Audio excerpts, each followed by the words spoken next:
Hi, and welcome to Creepy Crime Story, where the darkest truths aren't imagined. They're real. We begin with what looks ordinary, a quiet apartment in Winter Park, Orange County, Florida, blinds half drawn, everyday clutter, and a blue suitcase positioned near the entry. Ordinary matters because, in a real case file, ordinary is what lets you see what doesn't belong. The focus today is Jorge Torres Jr., identified through local protocol and next-of-kin notification procedures. His name anchors the file. The room anchors the investigation. Responders arrive late in the morning. Relative time matters more than exact minutes for the narration, and do what they're trained to do first. Life-saving attempts, then scene security. Once medical efforts cease, detectives take custody of the space. A single scene, no secondary location. Living/entry entry area, kitchen within sightline, stairwell access, and that blue suitcase. There's no forced entry noted. Doors and windows are photographed, measured, and logged. The goal is not drama, it's preservation. A body-worn camera is running. An evidence tech conducts a slow sweep with a photo log and a basic sketch. Entry, sofa, dining table, suitcase, any visible glassware, and the position of footwear or clothing that could indicate movement. No graphic descriptions. None are required to understand what the file will later show.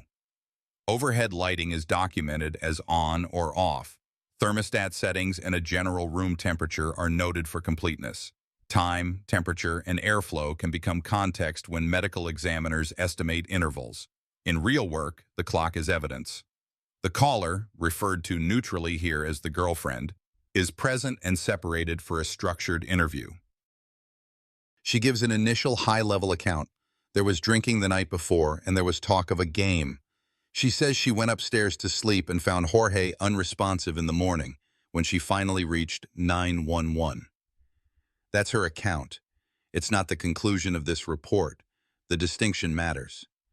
Detectives move in sequence. Document, secure, then ask. Glassware is photographed before any collection. The suitcase is logged in place, externally examined and preserved.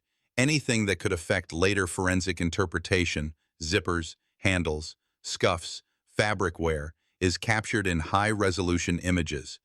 The position of the suitcase relative to walls, door swing, and nearby furniture is measured and marked. The point isn't to guess motive. The point is to freeze what exists so any later claim can be tested against it. A property receipt is initiated. The chain of custody starts at the threshold, not at the lab. A supervisor confirms that no one manipulates the suitcase or any electronics until legal authority is established. Consent if valid, otherwise a warrant. The caller states there was phone use the night before. The detective notes the statement, logs visible devices, and moves to preserve potential digital sources, handsets, home router if accessible, and any cameras or tablets observed in common areas.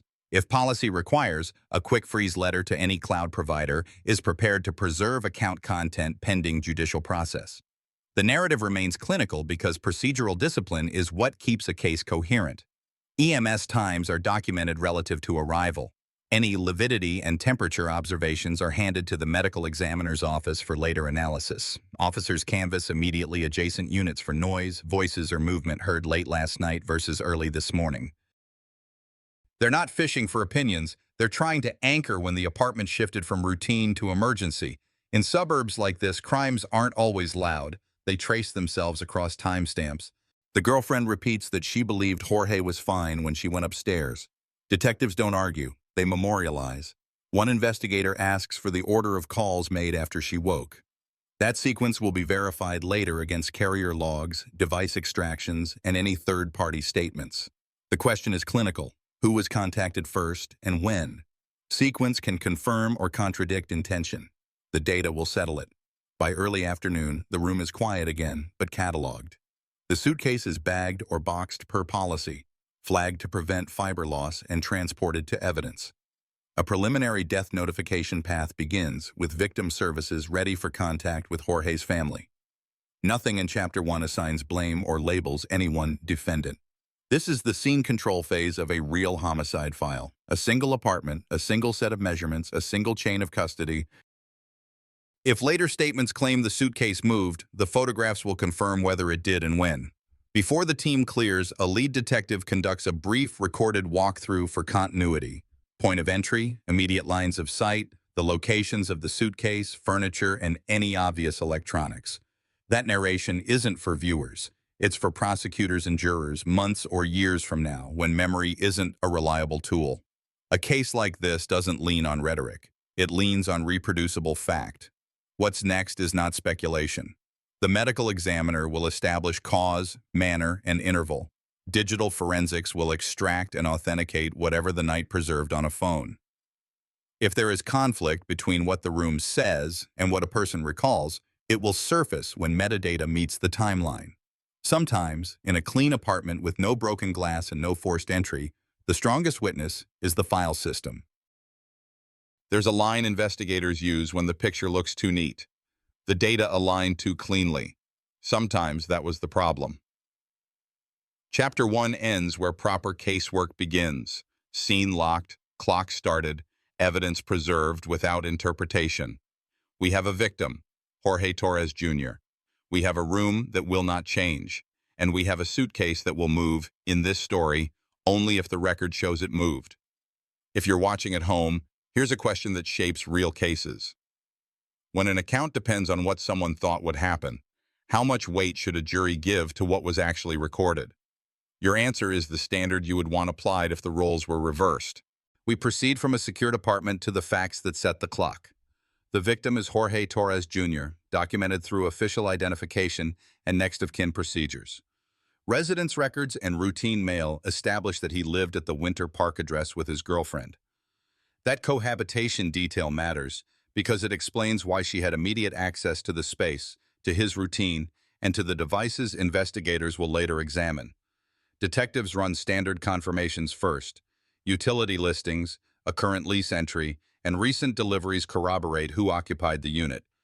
Patrol notes from prior, unrelated calls, if any, are pulled to check for officer familiarity with the address. None of this is commentary. It is provenance. When a case turns on minutes, the stronger the foundation, the less you lean on memory.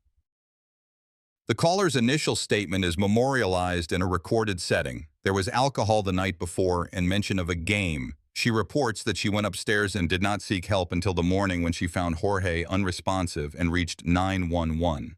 Investigators do not grade credibility at this step. They align statements to artifacts. That begins with call order. A phone record preservation request goes out the same day. The handset observed at the scene is logged for digital extraction once legal authority is in place. While that process queues, detectives verify the sequence using independent points. Outbound calls on the caller's device, indirect corroboration from the person she says she contacted, and carrier logs. The early result is narrow but important. Before the emergency call, she placed or completed a call to an ex-husband who in turn told her to contact emergency services. The precise words are not the issue. The order is: the medical examiner is notified that the timeline, as described, includes a late-night period with alcohol and a gap of hours before the call for help. That context is delivered factually to avoid biasing interpretation. The ME's office schedules examination and requests the scene documentation package, photos, measurements, and any observable temperature readings to inform interval estimates. In a structured investigation, the scene does not stand apart from the autopsy. It feeds it. Detectives continue mapping people to place. A quick canvass of immediate neighbors focuses on 2 windows of time, late last night and early this morning. The prompts are specific: voices, movement in hallways, doors opening or closing, any unusual thumps or laughter, because vague impressions create noise. If a neighbor notes raised voices late night and silence after, that detail is logged with relative time only. The case narrative will remain consistent with that approach. Inside the unit, visible electronics are listed without handling until the warrant issues. A smartphone on a counter, a tablet charging in the kitchen, a laptop bag near the stairs, and a wireless router. The router's make and model are recorded. Its lights are photographed so that later network logs can be weighed against actual power status. Investigators also record any smart speaker presence and whether indicator LEDs suggest a wake state the night before. None of this settles what happened. It defines where to look. To keep the file linear, a supervising detective formalizes 3 working questions for the next phase. 1. Does the call sequence match the caller's timeline? 2. Do device artifacts, videos, messages, notifications exist from late night to morning? 3. Does the medical examiner's interval align with what the room and the records imply? Those questions are operational, not rhetorical. They are used to decide which lab tasks take priority and which interviews need immediate follow-up. Victimology is kept brief and respectful. Employment contact confirms Jorge's typical start time and whether he was expected that morning. Financial activity is checked only for timeline anchors. Card use, delivery receipts, rideshare pings, never for character sketches. The aim is to place Jorge in time, not to narrate his life. When a case is real, restraint preserves clarity. The caller's movements after waking are captured in a step-by-step chronology. When she says she came downstairs, what she reports doing upon seeing Jorge, who she reached first, and what prompted the emergency call. Each of those steps is assignable to a record set, carrier logs, extraction results, third-party confirmation, so that later attorneys and jurors can evaluate them without guessing. If any time entries appear too tidy, whole-minute intervals, gaps that close neatly, analysts will treat that as a signal to test more, not less. The data align too cleanly. Sometimes that was the problem. By the end of the day, the administrative side is complete. Preservation letters are sent. A warrant application for device extraction and relevant cloud content is drafted, citing the limited but specific sequence already verified. The ME confirms receipt of scene materials and sets the examination for the next available window. No one speculates about intent or outcome. The narrative moves forward because the file does. For viewers, this is the value check. A single apartment, a fixed geography, Winter Park, Orange County, Florida, and a timeline that now has a backbone. If the next steps expose digital recordings from the night, those files will either align with this backbone or strain against it. Either outcome is informative. In communities built on routine, the strongest tensions are not theatrical. They're factual. And facts hold. The apartment is sealed, the photographs are logged, and the evidence cart moves. What comes next is the part of a homicide case that either clarifies or collapses a timeline, a lawful, disciplined extraction of the devices that lived through the night. The primary handset observed in the kitchen is documented in place before any touch, orientation, screen state, visible notifications, cable status. An officer records the lock screen without swiping, captures the time shown, and notes battery level. The device is then isolated from networks to prevent remote access. Radio off, airplane mode verified, and placement inside a shielded sleeve. A property receipt lists make and model, serials as visible, and the exact minute the chain of custody begins. No one scrolls. No one checks something quickly. The integrity of a case can be lost in a single, casual gesture. Consent is addressed first. If adequate, it's honored. If not, a warrant is drafted that narrows scope to the period that matters, late evening through late morning, and to content types that bear on sequence, call logs, messages, media, notifications, and application artifacts. A preservation request to the carrier and relevant cloud providers goes out the same day to freeze server-side data until the warrant arrives. The router in the living area is photographed for model and status lights. The goal is not to harvest it now, but to have its facts in view if Wi-Fi connection logs become relevant later. At the digital lab, the handset is booked in by a forensic examiner. Photographs are taken of all exterior marks and the current lock state. The device is powered in a controlled fashion to avoid system resets, then imaged, first a targeted triage to locate volatile indicators, then a full file system export when legal authority is satisfied. Two independent hash values, e.g. SHA-256, are computed for the image. Those values will follow the evidence into court and back. Clock settings are captured, time zone, automatic updates enabled or disabled, and the device's last successful network time sync. That matters when minutes matter. The examiner builds a clean timeline from the inside out. Start with screen on and unlock events. Add call attempts and completions. Then layer message traffic, push notifications, and media creation entries. If a handset was locked and asleep for hours, it will say so. If it was awake and recording, it will say that too. The point is to let device logs draw the line between late night and morning without opinion. Within the media directory, the triage tool flags 2 short video files created late in the prior night window. Thumbnails are generated but not played on the original device. The files are carved to the lab's evidence workstation and validated against the image hash. Metadata is preserved in its original form, not copied into a spreadsheet where human error can creep in. Creation and modification stamps are compared across the file system and the container-level tags to detect anomalies that might suggest transfer or edit. Nothing here settles content, it settles existence and time. Message databases are indexed next. Standard SMS, MMS timelines are captured alongside application-specific threads if present, but only those within the warrant's scope. Notification center entries show whether the device was receiving alerts during the night and whether those alerts were interacted with. If the handset's Do Not Disturb or sleep schedule was active, that setting and its hours are logged. It can explain quiet periods that are otherwise suspicious. Wi-Fi logs and known networks are backed up to allow a later check against the home router, but the narrative remains disciplined.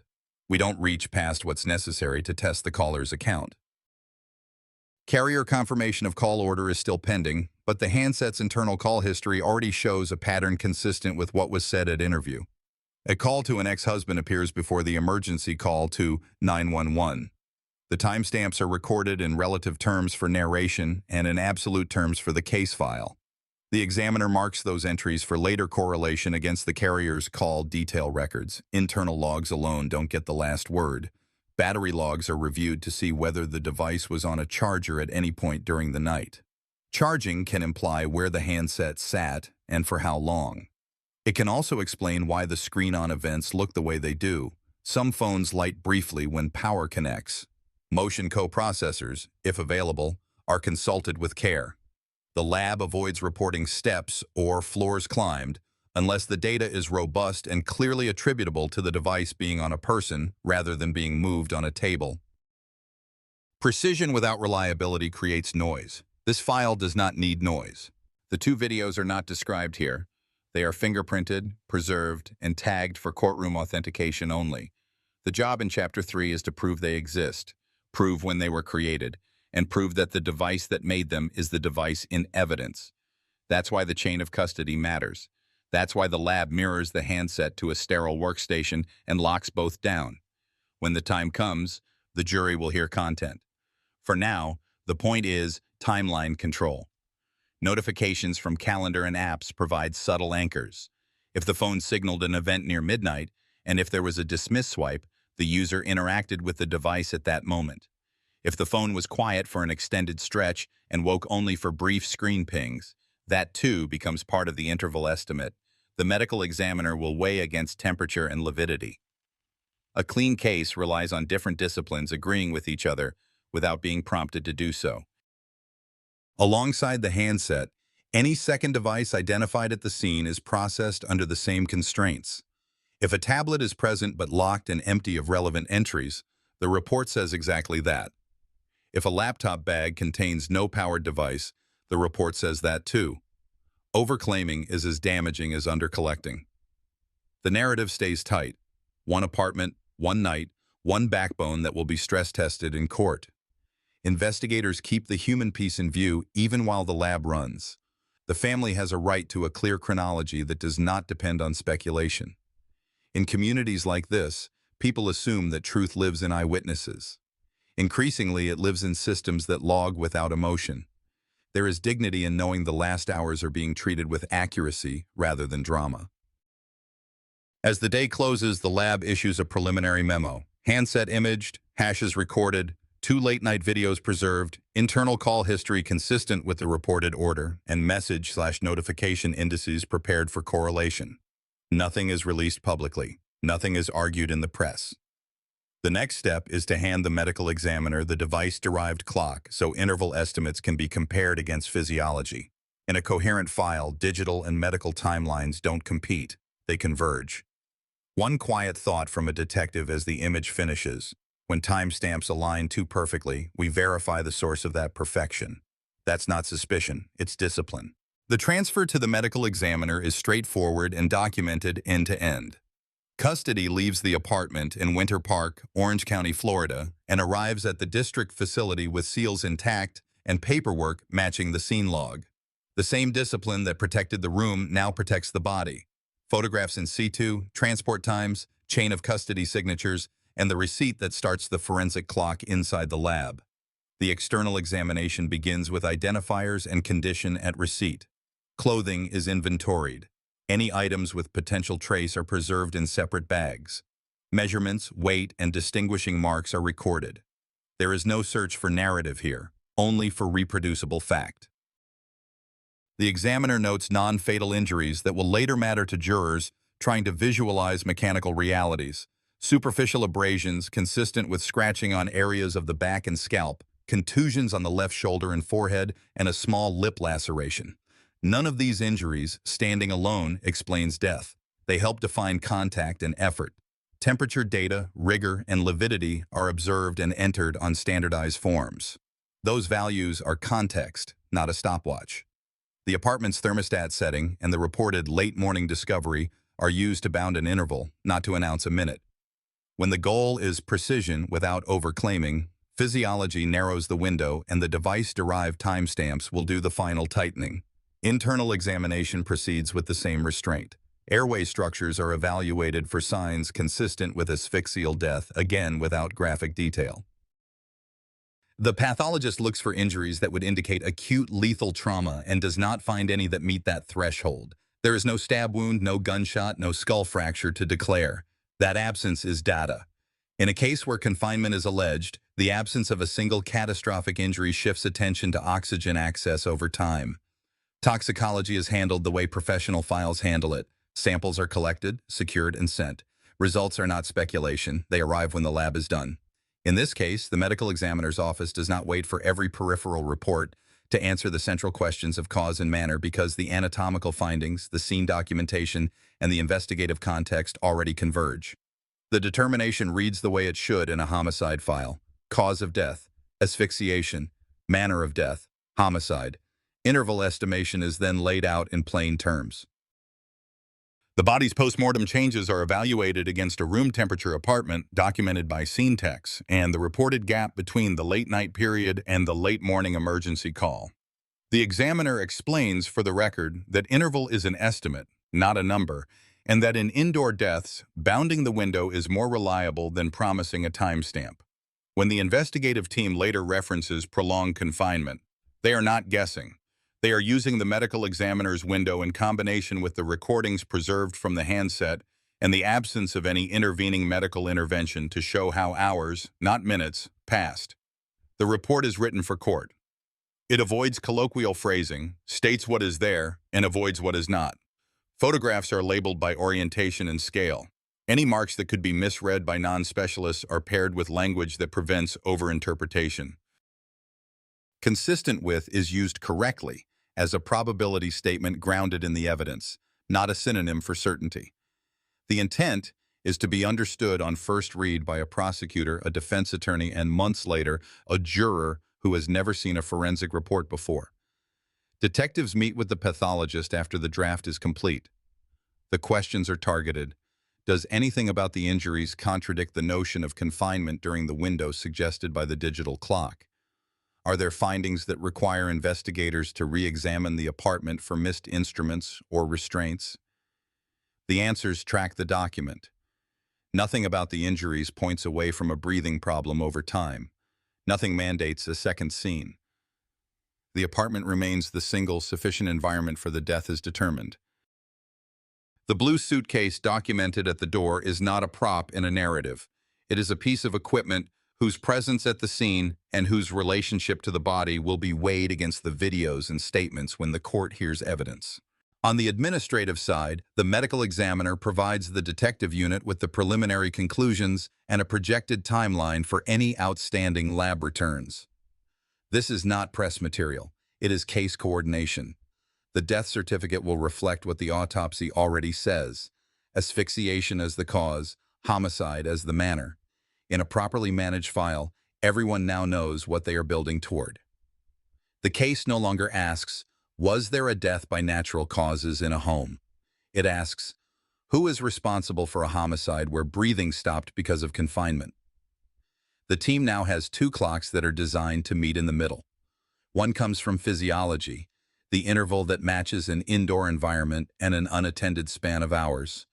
The other comes from the handset, creation times for two late-night recordings, screen activity, and a call sequence that does not involve emergency services until morning. Where these clocks overlap is not a twist. It is the frame. In this discipline, agreement between systems is not coincidence, it is confidence. A brief word on restraint is worth saying out loud because it's where many cases lose jurors. The medical examiner does not speculate on motive. The report does not tell a story about relationships or drinking or intentions. It states the mechanism and the manner. That is the boundary line that keeps science from becoming advocacy. The investigation will present the narrative. Medicine provides the measurements that support or break it. The chain of custody returns to the detectives with a binder that will be used again and again. Photographs, diagrams, the full autopsy, and the single-page summary that jurors will remember. The summary could be read in 1 minute and, if necessary, on appeal. It contains no adjectives that oversell and no gaps that defense can widen into doubt. When cases are tried months or years after the day of death, clarity is the only antidote to time. There's a human reality underneath the hardness of forms and seals. Families process loss differently when there is a clear answer to how someone died. Clarity does not lessen grief, but it limits confusion, and confusion is its own kind of harm. In cases like this, getting the mechanism right preserves dignity and keeps the legal process honest. Physiology doesn't negotiate, it corroborates or it doesn't. The investigative team leaves the ME's office and returns to the timeline task with a rule that has served them across cases. Do not make the medical report carry a weight that belongs to the evidence log. The autopsy establishes how and in what manner. The recordings, call order, and scene documentation will establish when and by whom. That division of labor prevents overreach and creates a sequence a jury can trust. Scene, devices, medicine, synthesis. We are now at synthesis. Two clocks now have to match. One is medical, a prolonged indoor interval consistent with asphyxiation. The other is digital, two late-night recordings on a handset, followed by a long quiet stretch and an emergency call made late morning. We fuse them into one sequence that a jury can test. No theory, just sources. Scene first, Winter Park, Orange County, Florida. Body-worn camera angles and the scene sketch confirm furniture layout and the blue suitcase position at entry when responders arrived. Server timestamps on the video sync lock these visuals to the morning. Device next.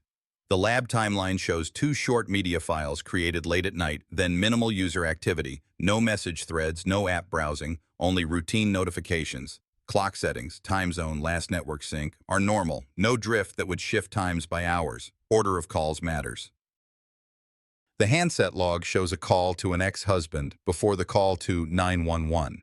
Carrier records are requested to corroborate exact start-stop times. Regardless of interpretation, the order fixes fact. Emergency services were not contacted until the morning. Movement is anchored to time, not memory. Still frames from the late-night recordings and the morning photos show the suitcase in different orientations. The entry is technical and neutral. The suitcase was moved at some point between the recordings and responder arrival, within the same apartment. Consistency checks look for breaks. Neighbor canvas notes do not introduce a second scene. Router status and notification logs show no contradictory burst of nighttime activity. Nothing forces new entries onto the board. D.e.a.d.l.y. The working board is 5 lines, each with a source tag. Late night start, device, scene. Creation of 2 recordings, device. Extended quiet window, device, consistent with ME interval. Outbound call to ex-husband, device carrier. Emergency call, device carrier. The ME's bounded interval overlaps the device quiet span by hours, not minutes. No catastrophic trauma appears in the ME report that would require another location or a different mechanism. One apartment, one chain of custody, one progression toward asphyxia. That's the spine. For court, the digital examiner packages hash values, time sync data, and extraction notes. Detectives finalize the visual timeline using authenticated timestamps. The recordings themselves remain sealed for the authentication chapter. Content will be described once, in admissible terms. Reliable cases don't lean on narration. They lean on agreement between systems. Here, the room, the handset, and the autopsy point in the same direction. That's enough to move forward. The forensic team's next priority was the digital autopsy of the apartment's electronics, a meticulous sweep for deleted files, residual data, and metadata that could anchor events to an indisputable clock. In homicide cases without witnesses, the devices often become the silent observers. Investigators obtained a warrant to image 2 cell phones, a tablet, and a laptop seized from the residence. Each was processed in a sterile lab environment, using write blockers to prevent alteration. The central question: when was the victim last alive, and what digital footprints bracketed that moment? The victim's phone revealed its own kind of diary.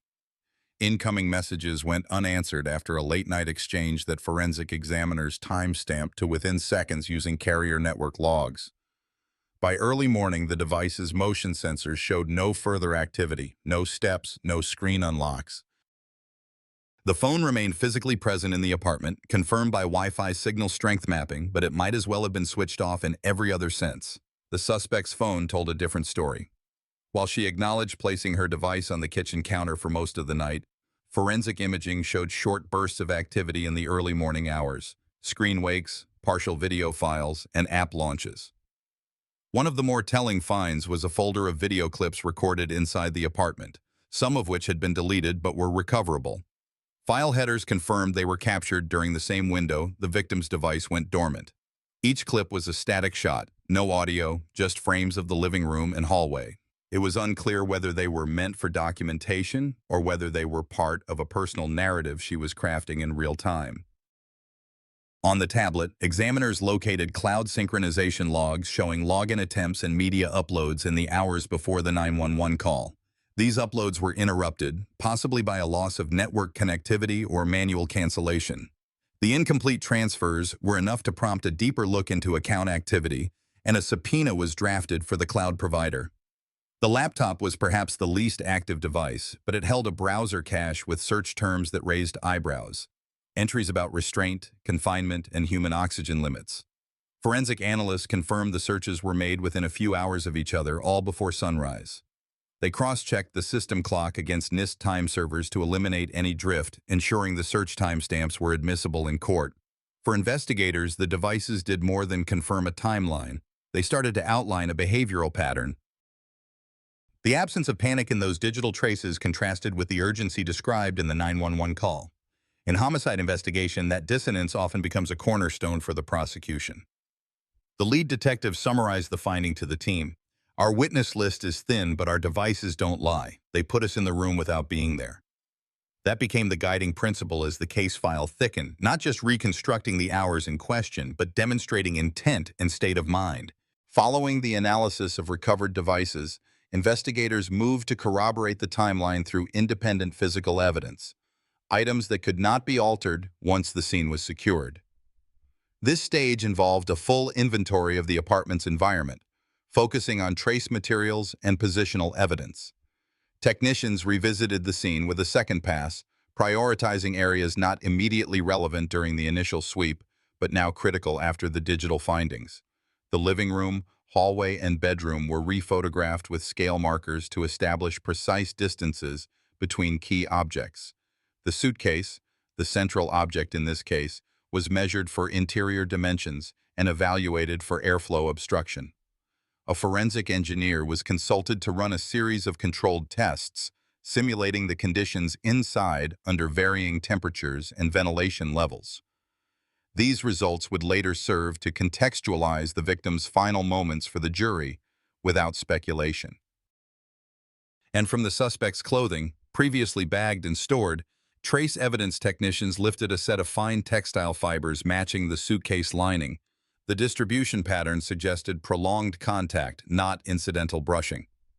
The finding, when cross-referenced with the time-stamped phone data, narrowed the confinement window even further. The crime lab also processed latent prints from the suitcase's zippers and handles. While both the victims' and suspects' prints were expected, the positioning and pressure patterns told a more specific story, indicating the suitcase had been closed from the outside with both zippers drawn to a single point, then secured. The orientation of the prints confirmed that the final closure was made by someone standing over the case, not from within. Investigators also examined environmental readings from a smart home thermostat present in the apartment. Data logs indicated manual temperature adjustments during the night. These changes aligned with the digital activity on the suspect's phone, placing her in proximity to the control panel during the hours the victim was unresponsive. This layer of the investigation didn't replace the digital evidence, it reinforced it. Each physical trace, fiber, fingerprint, environmental record, was a static anchor, supporting a chain of events built on multiple, independent data points. By methodically linking physical evidence with digital timelines, the team was building a narrative that could withstand scrutiny from defense attorneys and forensic experts alike. In 2020, in Winter Park, Florida, a disturbing crime unfolded between Sarah Boone and her boyfriend, Jorge Torres Jr. During what she later claimed was a game, Boone zipped Torres inside a suitcase and left him there overnight. Evidence from her phone told a different story. Videos showing Torres struggling, calling out for help, while Boone's voice could be heard dismissing him. By the time authorities arrived, he had died from asphyxiation. The case hinged on these recordings, contradicting her account of an accident. In December 2024, Boone was convicted of second-degree murder and sentenced to life in prison. This case is a stark reminder that cruelty can hide behind the mask of intimacy and that truth, once uncovered, speaks louder than any excuse. Looking back, this story is a harsh reminder that love without respect and empathy can turn dangerous. I've learned that ignoring red flags doesn't make them disappear. It only gives them more time to grow. No one should ever feel trapped in fear or brushed aside when their safety is at risk. Speak up, seek help, and remember, your life and dignity matter more than saving a relationship. What are your thoughts? Have you or someone you know faced something similar? If this video resonated with you, leave a comment with where you're watching from. Or even if you disagree, share why. And if you want more real stories that hit home, subscribe now so you won't miss the next one.